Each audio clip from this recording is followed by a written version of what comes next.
বলেন আল্লাহ তাআলা যাকে ভালোবাসেন বলেন তার দ্বীনের কোনো আমল ছুটতে দেয় না আর তাকে কোনো গুনাহ করতে দেয় না।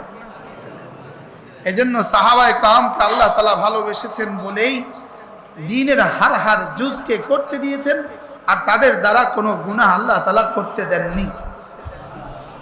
নবীদেরকে আরো বেশি ভালোবাসেন বলেই নবীদেরকে কোনো গুনাহ করতে দেননি, এই কথা বলাও বেয়াদবি।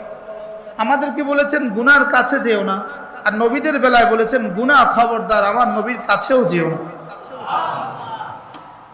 তাইলে আল্লাহ তাআলা যাকে ভালোবাসেন তাকে গুনাহ থেকে বাঁচিয়ে দেন।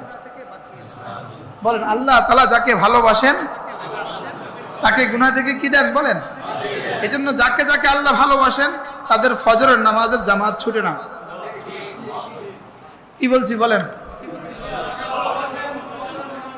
যাকে যাকে আল্লাহ তাআলা ভালোবাসেন। এবার যাকে যাকে আল্লাহ ভালোবাসেন না তাকে ফজর পড়ার তৌফিক দেন না।